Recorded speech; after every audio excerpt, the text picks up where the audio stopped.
ஆகும். டிஜிட்டல் வடிவிலான படைப்புகளுக்கு மதிப்பு, தனித்தன்மை மற்றும் பாதுகாப்பு வழங்குவதே இதன் சிறப்பம்சமாகும். பொதுவாக டிஜிட்டலில் பதிவேற்றப்படும் படைப்புகளை கள்ளத்தனமாக மறுபிரதி எடுத்து விற்பனை செய்ய முடியும்.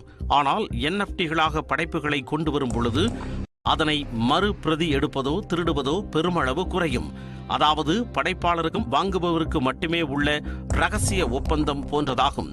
இத்தகைய சிறப்பு வாய்ந்த என்எஃப்டியில் முதன்முறையாக தமிழ் புத்தகம் ஒன்று 25,000 ரூபாய்க்கு விற்பனையாகியுள்ளது.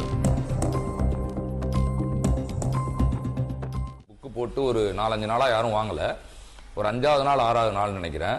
நான் கூட நினைச்சேன், தமிழ்நாட்டில் புக்கு 100 ரூபாய் 150 ரூபாய் போட்டாலே யாரும் வாங்க மாட்டாங்க, வாசக சூழலே மோசமா இருக்குன்னு திட்டிட்டு இருக்கிற நேரத்தில் 25,000 ரூபாய் கொடுத்து தமிழ்நாட்டில் ஒரு என்எஃப்டி புக்கை ராமமூர்த்தி அப்படின்றவர் வாங்கியிருக்காரு. அவரு சென்னையை சேர்ந்தவர் தான். அவரு இது மற்ற எழுத்தாளர்களுக்கும் ஊக்கமா இருக்கும், மற்ற வாசகர்களுக்கும் சரி இந்த ஓனர்ஷிப் எடுத்து இப்படி வாங்கலான்றதுக்கு ஒரு தூண்டுகோலா இருக்கும்னு நினைக்கிறேன்.